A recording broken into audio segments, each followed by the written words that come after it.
Hello friends. So today we are going to start with question number 12 of your textbook. Last time हमने question number 11 देखा which was quite an easy one. So today we are going to start with question number 12 of your textbook. Page number 81. So Dhara and Meera are the partners sharing profits and losses in the proportion of 3:2. Final account of their partnership are as follows, which is given. Cost of goods and everything is given, sales is also okay, fine. So trading account and profit and loss account is given in this question. So this is something different, right? यहाँ पे हमें क्या दे के रखा है इन लोगों ने, trading and PNL account already बना के दे के रखा है कि this is a PNL account and trading account, and from that you are suppose to prepare their balance sheet, right? P&L proportion is also there, 3:2. चलो आगे देखें. Cost of goods sold is there, showroom rent, everything is there. काफ़ी सारी चीज़ें दे के रखी हुई है. Balance sheet is also given, fine. तो क्या करना क्या है फिर, बैलेंस शीट भी बना के दे दी है, ट्रेडिंग पीएनएल भी दे दिया है, तो हम क्या करेंगे भाई. चलो लेट्स सी, एडजस्टमेंट देखेंगे ना तो पता चलेगा कि एक्चुअल में हमें करना क्या है, हमारा रोल कहाँ आएगा. After preparation of annual accounts it was found that 5% interest on capital is not calculated. चलो तो कैलकुलेट करना पड़ेगा, पीएनएल एडजस्टमेंट बनाना पड़ेगा. 10% depre on building is to be provided, जो नहीं प्रोवाइड किया है तो प्रोवाइड करना पड़ेगा ना. देन प्रीपेड सैलरी ऑफ 400, वो भी नहीं लिखी है तो लिखनी पड़ेगी. Then interest on investment is not received 800, तो वो भी लिखने पड़ेंगे. Then bad debt reserve of 1200 is to be maintain. कितनी सारी चीज़ें तो ये लोग भूल ही गए हैं यार करना, तो हमें करना पड़ेगा, right. So credit purchase of 1600 is not recorded, so we are suppose to do that also. 1600 का क्रेडिट परचेज भी रिकॉर्ड करना पड़ेगा. तो ये जो कॉस्ट ऑफ गुड्स सोल्ड हो गया होगा ना, कहाँ गया आपने, अभी देखा था, यस ये रहा 4,64,000. उसमें मैं क्या करूँगी, ये वाला जो अनरिकॉर्डेड क्रेडिट परचेज है ना 1600 का, वो रिकॉर्ड कर दूंगी, करेक्ट. और फिर दूसरी इफेक्ट जाएगी कहाँ पे, क्रेडिटर्स में.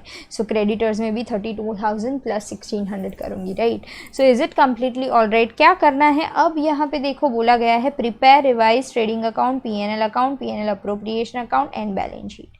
सब कुछ हमें क्या करना है, रिवाइज्ड प्रिपेयर करना है, right. So let's start doing it without wasting any more time.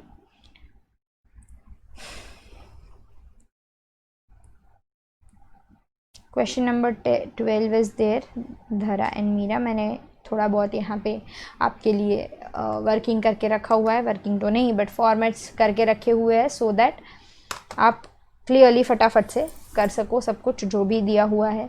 So I have this text book with me, और उसमें से what I am going to do is, मैं फटाफट से, अरे बाप, just a minute,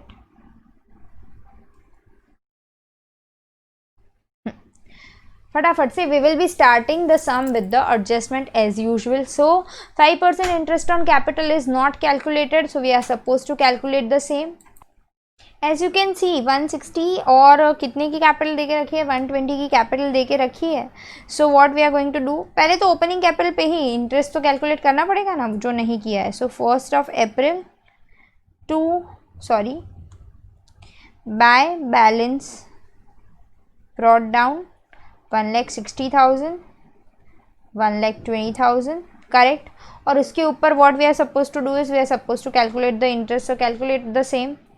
interest on capital to interest on capital, कौन है नाम, Dhara and Meera. It is how much, 160 into 5%, that comes to 8,000, and 120 into 5% comes to 6,000. total it will be 14,000. and दूसरी effect आएगी यहाँ पे 31st March bye interest on capital 8,000 and 6,000. Done. चलो फिर क्या दे के रखा हुआ है क्वेश्चन में हमें, yes pre sorry 10% depreciation on building is to be provided. चलो देख ले बिल्डिंग कितने का लेके रखा हुआ है, 2,40,000 का है. तो चलो quickly, building 2,40,000 minus 10% डेप्री, that comes to 24,000. so 220 minus 4, 2,16,000, correct. और यहाँ पे लिखेंगे 2 डेप्री ऑन बिल्डिंग 24,000 करेक्ट, वो तो लिखना ही पड़ेगा, जो नहीं लिखा है उसको लिख देना है, और जो ऑलरेडी लिखा हुआ है उसको हम सॉर्ट करके अभी लिखेंगे थोड़ी देर में। चलो then next adjustment is prepaid salary of 400, salary है विच इज़ प्रीपेड, सैलरी कितने की दे के रखी है क्वेश्चन में, सैलरी कहाँ है 8,000, जिसमें से कितनी प्रीपेड है 400, so let's just quickly write it down. To salary 8,000 minus prepaid 400 comes to 7,600, easy, very easy, right? और कहाँ लिखेंगे बैलेंस शीट में, prepaid salary 400 as we have prepaid it, तो वो हमारे लिए तो असेट बन गई, करेक्ट। चलो then next, interest on investment not received of ₹800, तो इंटरेस्ट रिसीवेबल होगा, right, so let's write it down quickly. Interest on investment receivable 800, correct, and दूसरा कहाँ जाएगा, डेफिनेटली P&L अकाउंट में, by interest on investments 800, very easy sum it is, हाँ। चलो then next, bad debt reserve of ₹1200 is to be maintain, bad debt reserve maintain करनी थी 1200 की, करी है नहीं करी है, नहीं करी है, right, so 56,000 minus 1200 and as such कुछ भी यहाँ पे बैड डेट रिजर्व लायक बैड डेट्स है तो हम TAAT वाले फॉर्मेट में लिख के उसको ऐड कर देंगे तो चलेगा, right, so let's do it. So सबसे पहले तो, अरे बाप रे, just a minute, so debtors मेरे कितने के हैं, 56,000 के हैं, correct, minus bad debt reserve how much, 1200 comes to 54,800, correct, easy, समझ में आए वैसा है ना, is it clearly visible to you on the screen, yes I can see that. चलो, और दूसरा, to bad debt trial balance plus bad debt reserve adjustment, और कुछ है ही नहीं तो मैं नहीं लिख रही हूँ, right, so it will be over here, it will be 1200, बाकी का क्या है विल सी टू इट। चलो फिर नेक्स्ट,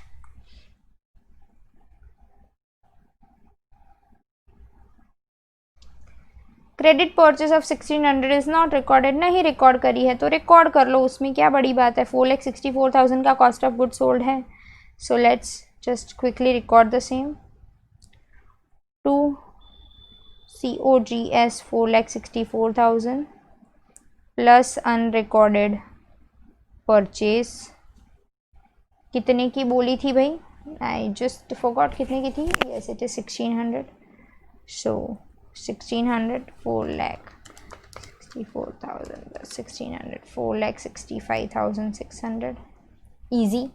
अब क्या करेंगे, जो जो चीज़ें दे के रखी है उसको धीरे धीरे करके हम पोस्ट करते जाएंगे, जो जो चीज़ें दे के रखी है उसको हम लिखते जाएंगे लाइन बाय लाइन। सबसे पहले तो जो ट्रेडिंग P&L अकाउंट दिया हुआ है उसमें से ही लिख ले, क्या लिखेंगे, बाय सेल्स यहाँ पे आएगा, इट इज़ 7,84,000, फिर बाय सन्ड्री इनकम है तो वो यहाँ जाएगी, बाय सन्ड्री इनकम 7,000, फिर बाय बैड डेट रिटर्न है तो वो यहाँ जाएंगे, bad debt return, it is return ना, रिजर्व नहीं है, तो कंफ्यूज मत हो जाना दोनों के बीच में। चलो then cost of good sold we have return, then office expenses are there, so to office expense 80,000, then to showroom rent is also there, showroom rent, how much it is, showroom rent 10,000, then packing expense, to packing expense 12,000, then bad debts of ₹8,000, so 9,200 over here, then next is advertisement expense 14,000, 2 advertisement expense 14,000. थोड़ा space constraint की वजह से I am writing it like this, you may write it थोड़ा खुला खुला लिख सकते हो स्पेस छोड़ के. हाँ चलो. Then selling distribution expense, to selling and distribution expense how much it is 20,000. चलो फिर to finance expense, to finance expense 6,000. Then to sundry expense 16,000, sundry expense 16,000. Two salaries that we have done 8,000. Two tax and insurance, two tax and insurance 2,000. Correct, इतना हमने लिख लिया. Net profit अभी नहीं लिखना है, वो तो हम फाइन करेंगे क्या होता है क्या नहीं, विल सी टू इट. चलो फिर असेट्स एंड लायबिलिटीज में जो कुछ भी दे के रखा हुआ है that we are going to write it down. Asset side देख ले सबसे पहले तो building we have written already. Then plant and machinery 20,000. Then furniture 20,000. Then investments 24,000. Then cash balance 10,000. Bank balance 25,000. Bills receivables 5,000. Done. क्या कर रही हूँ समझ में आ रहा है ना, मैं एवे ही नहीं लिखे जा रही हूँ ना भाई, मैं सब मेरे लिए नहीं कर रही हूँ, आप लोगों के लिए कर रही हूँ. तो आप जब भी वीडियोस देख रहे हो तो इधर उधर देखे बगैर कांस्टेंट फोकस करना है ताकि हमें ये सही से समझ में आए कि मैम कहाँ से क्या लिख रहे हैं. Right. Then on the liability side creditors are there. क्यों हमने क्रेडिटर्स में वो वाला प्लस नहीं करा था, कुछ परचेस वर्चेस का था ना चक्कर,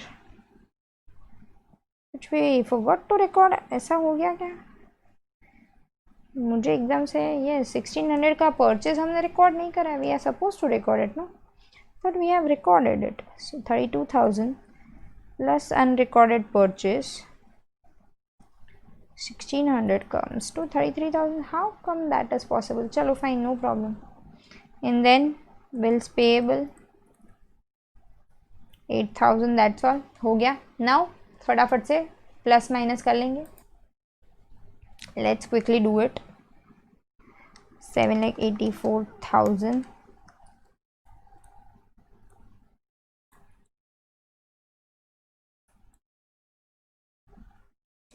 minus 465600, 3,18,400. so 3,18,400 to GP, rather you may write revised GP, transfer to PNL account, sorry, by GP transfer from trading account 3,18,400 plus 800 plus 7,000 plus 1,000, 3,27,200. so 3,27,200. you can pause the video at any time and you can write it with me also. पर मैं ऐसा insist करूँगी कि जब मैं explain कर रही हूँ तब शांति से एक्सप्लेनेशन सुन लो and then you may write it down. जैसे मैं कर रही हूँ वैसे ही कर सकते हो. 3,27,200 minus 10,000 minus 80,000 minus 24,000 minus 7,600 minus 14,000 minus 9,200 minus 6,000 minus 12,000 minus 20,000 minus 16,000 minus 2,000 comes to 1,26,400. ऐसा कुछ आंसर आ रहा है. so 1,26,400 to net profit transferred to P&L appro. right. so by net profit transferred from P&L account, 1,26,400. So 1,26,400, 1,26,400 minus 14,000, 1,12,400, 1,12,400 to divisible profit 3:2 हमें ratio दे के रखा हुआ है question में, इसलिए मैंने हाईलाइट भी किया था अगर आपको याद हो तो, राइट. सो 3:2 धारा and Meera divided by 5 into 3 comes to 67,440. See, I am also doing it on the calculators only. So you are supposed to do accordingly. 44,960. Chalo. So on 31st 3 by PN divisible profit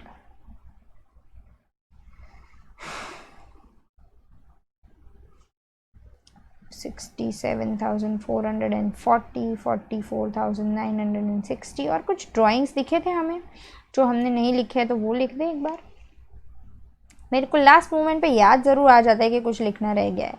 इतनी बार सम करे हुए हैं, that is why I can easily make-out के कुछ लिखना रह गया है. 48,000 और 24,000 का ड्राइंग्स दिया हुआ है, देख लो. मैं दिखा दूँ, ऐसा होगा कि मैम ये कहाँ से आपने उपजाए, तो मैंने कहीं से नहीं लाए, ये रहे 48 and 24 which we forgot to write. So ये थोड़े बहुत ऐसा है कि याद रह गए हैं sums, so easily I can make out के ओके इसमें यहाँ पे कुछ तो था. You won't be able to do that, so हमें ध्यान रखना है ऐसी गलती ना हो, that's all. 60,440, so 2,35,440 minus 48,000 comes to 1,87,440. यहाँ पे 235,440, 1,20,000 plus 6,000 plus 44,960 comes to 1,70,960. 1,70,960 minus 24,000 comes to 1,46,960. 1,46,960. 31st March to balance carry down 1 lakh whatever, let's just write it down. Capital accounts Dhara and Meera 187,440, 146,960, total comes to 187,440. 3,34,400 plus 8,000 plus 33,600 comes to 3,76,000. 3,76,000. just make it. Tally कर लेना है, मैं भी कर लेती हूँ. अभी तक ऐसी आदत है कि टैली कर लेना चाहिए, गलती नहीं होनी चाहिए. चलो done, it is tallied, right? So I hope you all are clear with the sum that we have done today. That is your question number 12, which was quite again an easy sum. We'll be doing our next sum in our next class. Thank you.